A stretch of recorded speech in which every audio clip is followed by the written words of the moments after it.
And we are live. So exciting.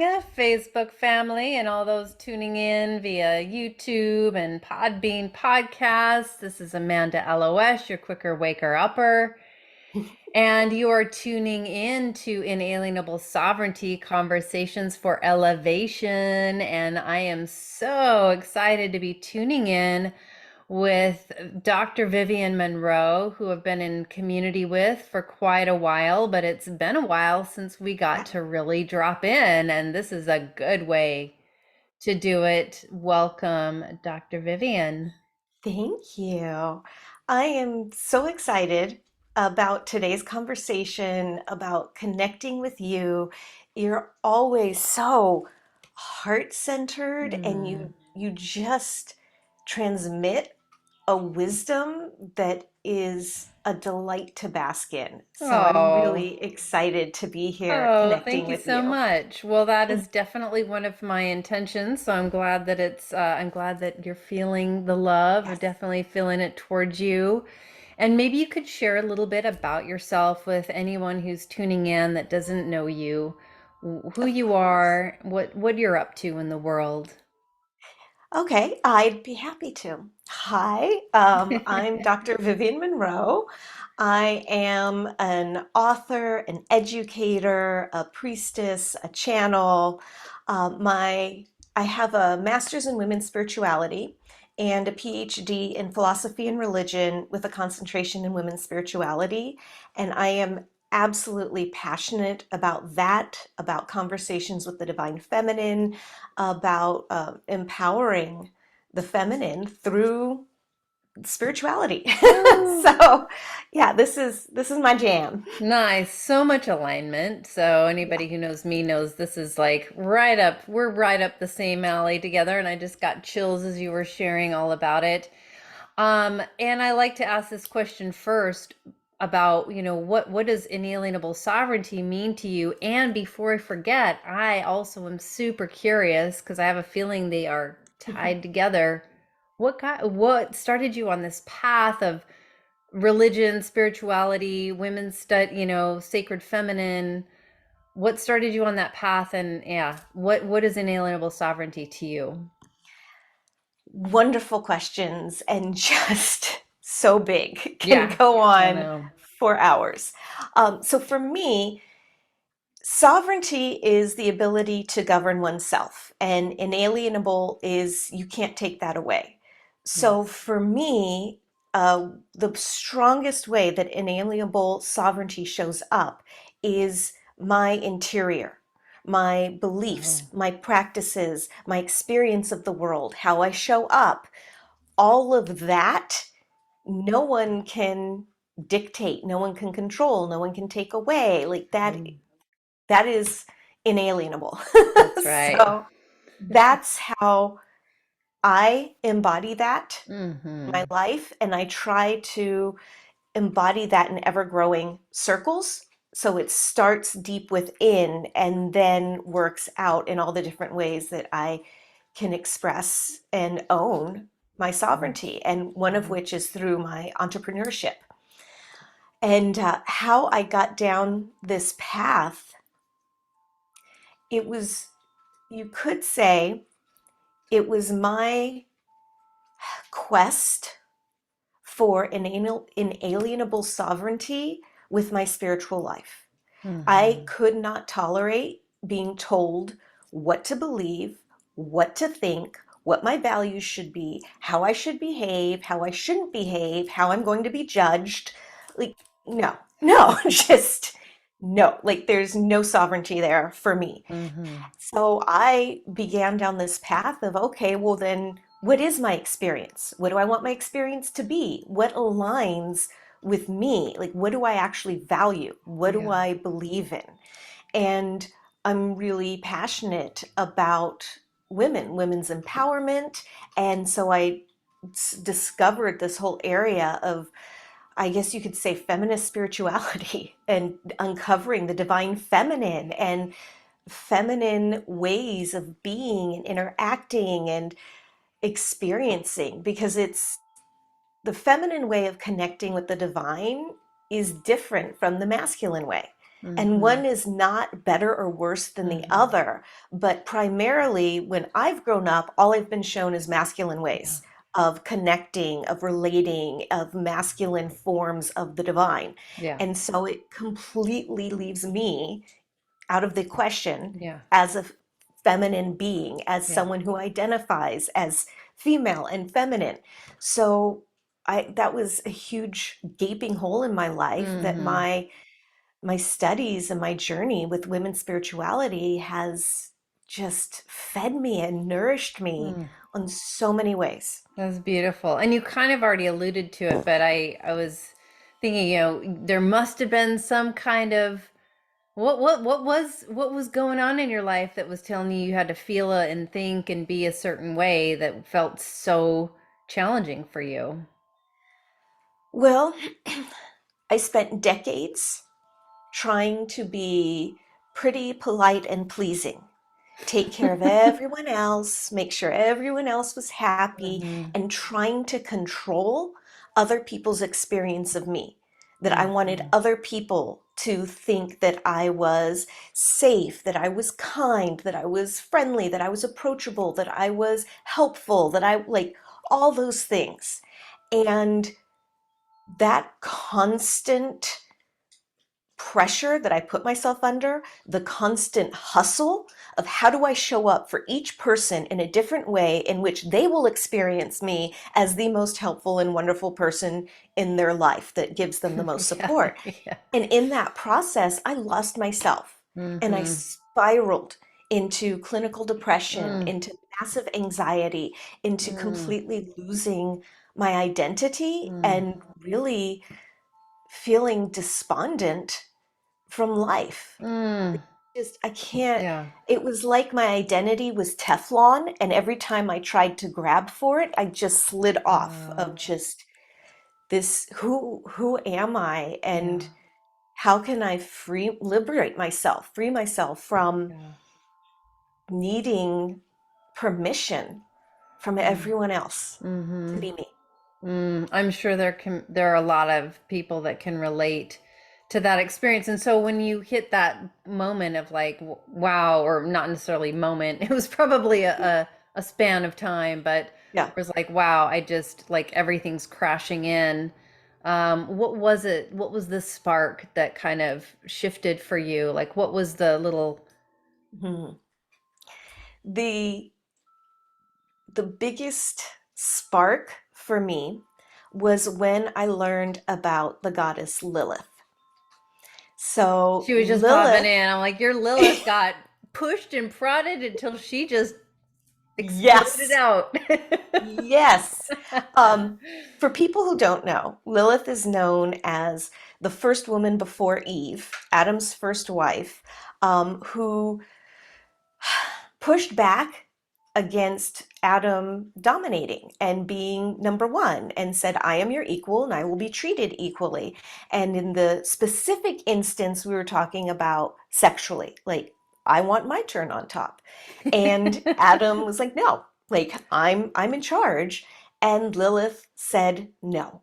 If I will not be treated as an equal, I will not be here at all. And called the secret name of God and left the Garden of Eden to have her own life with Mm, inalienable sovereignty and just delighted in that. And uh, in the scholarship, she predates that. She shows up in yeah. Sumerian myths with Inanna. But Hmm. when I discovered her, it just like shocked me and lit me up, especially the parable of we can be in what seems like paradise in a Garden of Eden with everyone telling us, oh, your Mm, life's so great. You have it so wonderful. You should be happy. You should stay where you are. You should be content. That we can still have that inner discomfort and yeah. unrest and feel like, no, I'm not being honored. Yeah. I'm not being, I'm not being aligned with what I value and want, and we can leave. Hmm. And for Oh, me, it's also about stepping out of the patriarchal paradigm yeah. because the Garden of Eden is that patriarchal world, and it's saying, nope, no, thank you. Yeah. I'm I know that there are a lot of, again, a lot of women who can probably relate to. I certainly was afraid a long, long, long, long time ago to leave a marriage, not because I didn't have, it was like, oh, well, we have a mortgage and two car payments and you're being abusive, but yeah, gosh, I don't know how I'm gonna take care of all these financial responsibilities if you go away. And I know, like, that's a very, even a more privilege than a lot of, yeah, women who are in circumstances where, they're everything's covered or whatever financially. And so it's like this bribery or like, form of prostitution, like your survival depends on me. So there goes your ability to choose. And for me, I just knew it didn't matter whether the financial thing made sense or not. I had yeah. to, just something inside has always guided me to make the right decision for my own Yes, inalienable sovereignty. And yes, I've just always been, there's something about me that's always been willing to just take that leap because I felt really connected with source. But I know that there are probably plenty of women who don't feel that confidence, don't necessarily have family or community, especially if they're in a hmm, painful, abusive relationship. yeah, Over time, it also really fucks with the mind. yeah, And it's like my self-worth, I'm not worth it. I'm yeah, not worthy. I can't survive on my own. And I know that you have some experience in those realms and would love for you to yeah. speak to that. Well, another piece that's tied up in all of that in our cultural conditioning is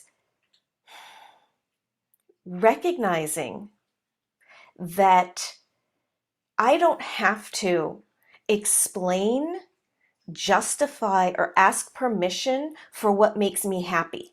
Oh. Because so many times I heard, well, you should be happy. Like, you have everything. Like, you're not, in lack, you're not being abused, you're not so, like, why are you, destroying everything and blowing it up to start a whole new life? And I don't have to have a reason. I don't have to explain beyond this does not feel aligned with my soul. Oh.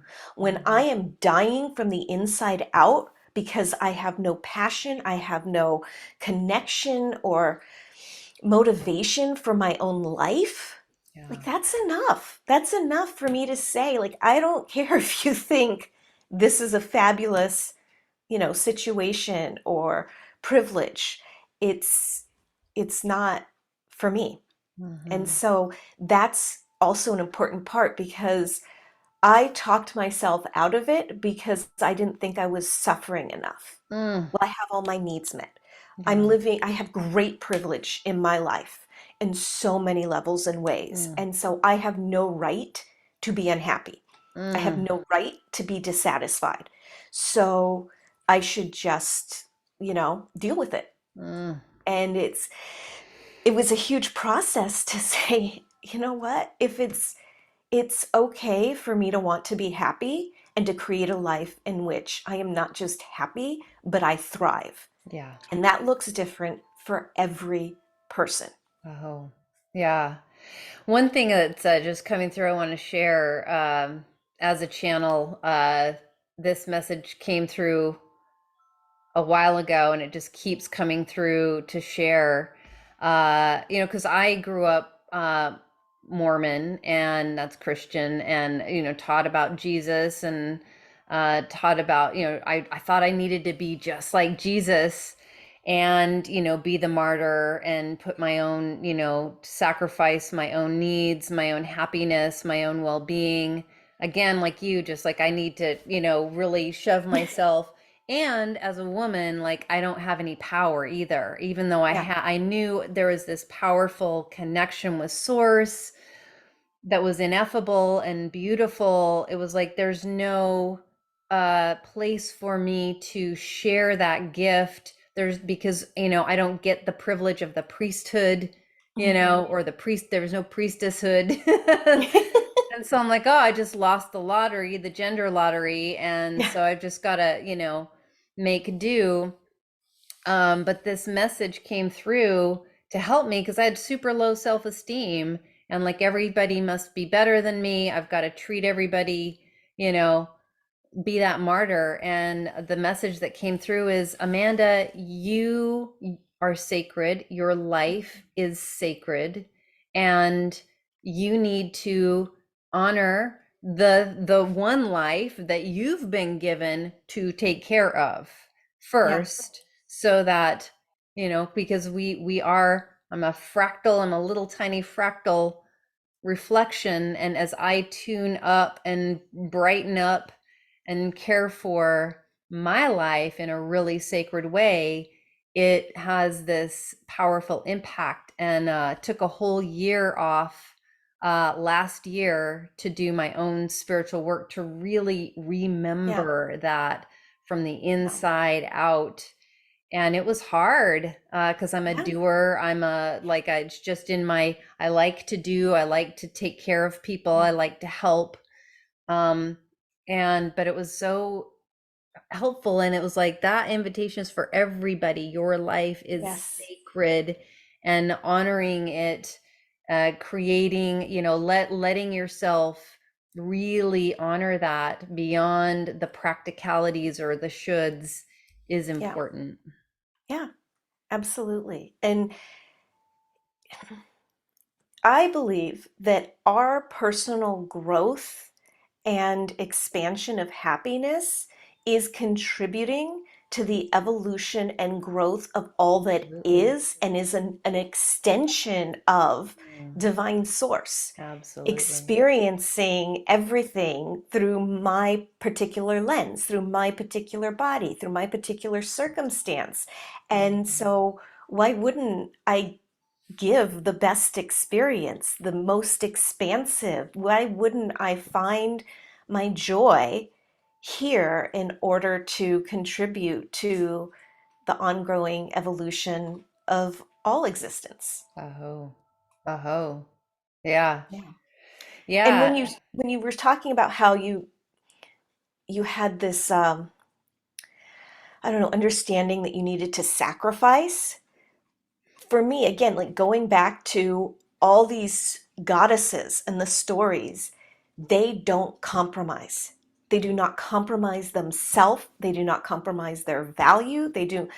So to see the Mhm. feminine standing in that and not sacrificing from a place of lack, that like I'm not good enough or I need to give up in Yeah. order to be worthy, but anything that they do for others Yeah. is rooted in fierce love.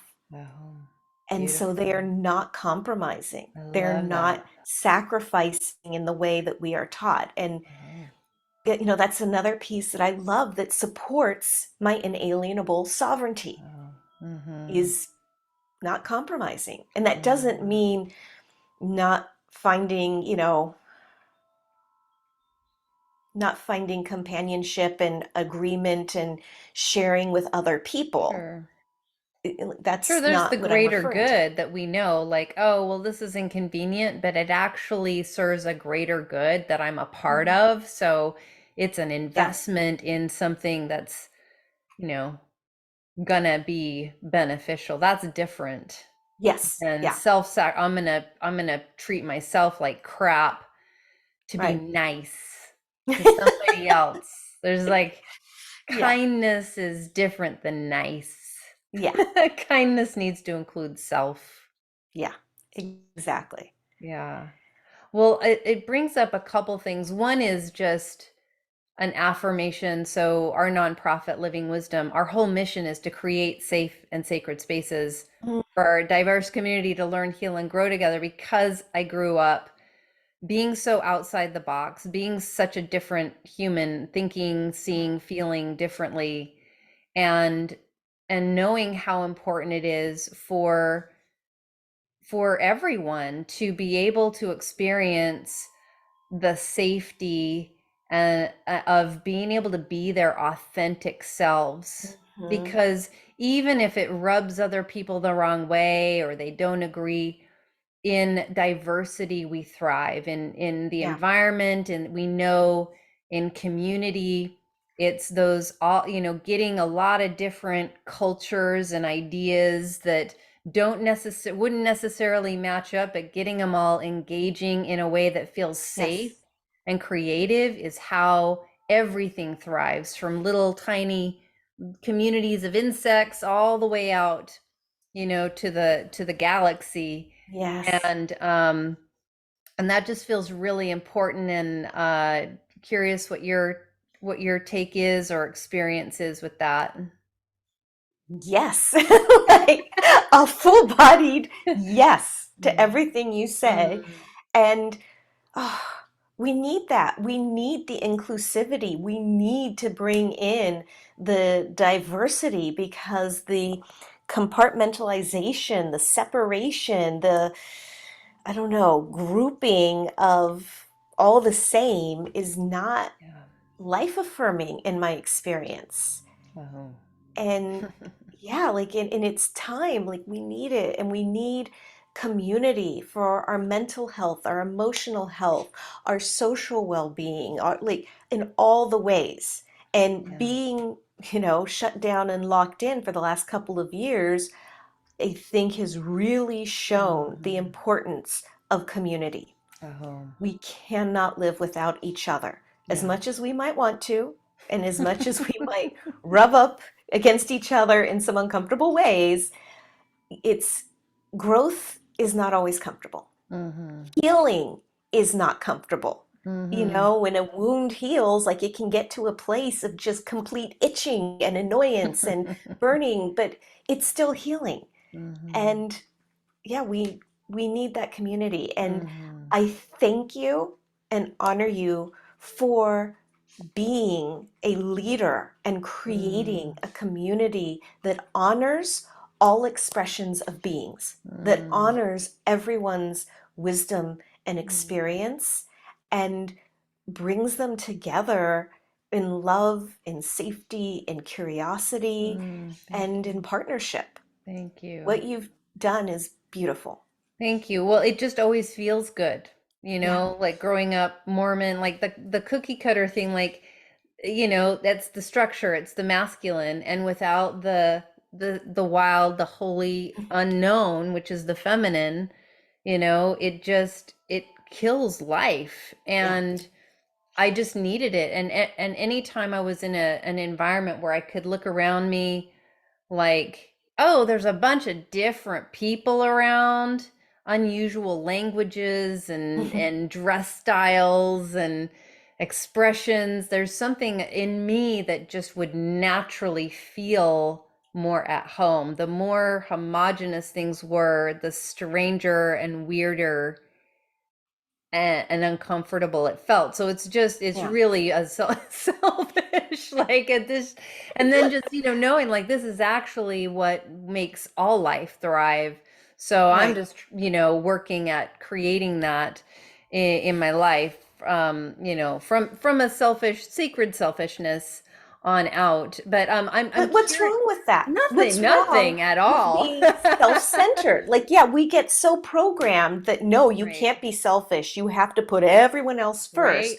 But by you honoring what nourished yourself, Yes. you created something that nourishes others and that Exactly. gives them permission to create their Exactly. own communities, to Totally. nourish themselves. So Totally. while it might have originally been for your own self gratification or nourishment, ultimately it serves everyone. Yeah, I'm still healing the like low self-worth thing. So, Yeah, it's never yeah, been like primarily self-serving, but there is this like, oh, it just feels really good to me. It's yeah. interesting because my partner, we offer free ceremonies, a lot of free events, but our day-long medicine ceremonies, and actually our sound healing and cacao ceremonies, when people come in, my partner says, please let yourself be self-absorbed, Mm, really let yourself drop in and receive, to activate your own internal wisdom, but also connection with source, because this is a Yeah, safe and sacred environment yeah, where everything that's greater than us, that wishes us well, is here to help. So do it, like yeah, take advantage. And I feel like the more we give ourselves permission to live a sacred life and be absorbed in that relationship, be really mhm, selfish about that relationship, then these paradigms that need to crash don't need to do it so violently, because we all just get to wake up yeah, together. yeah.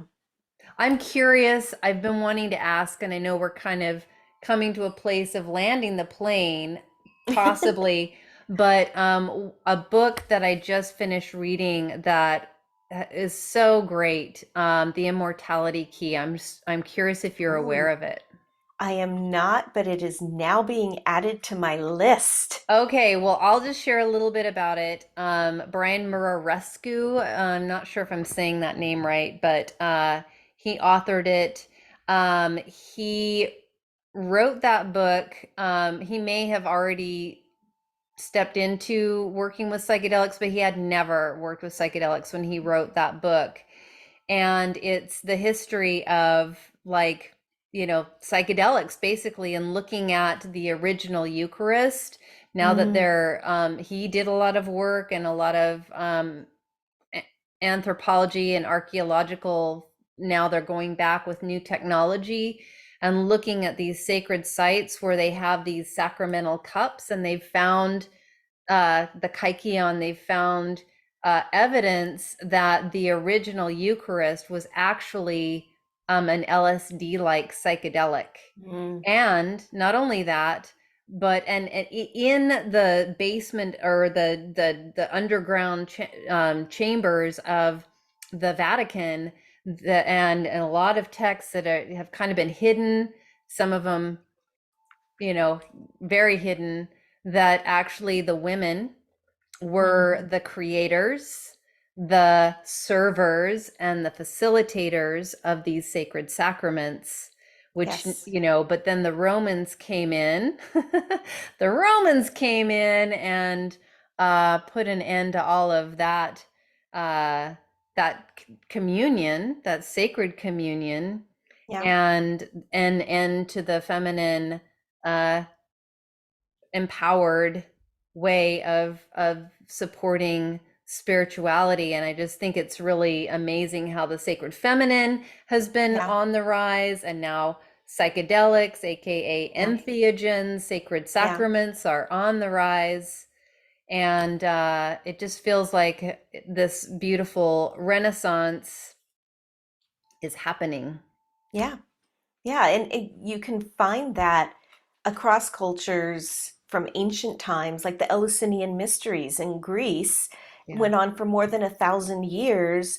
And scholars believe that the big, like, culminating ceremony, people were imbibing something that Yes. allowed them to have this life-altering understanding and perception that every initiate walked out no longer afraid of death Yes. because they had this greater vision of what it's about. And that was based on Mm. a myth of Demeter and Persephone. So, this women's mystery myth, Yes.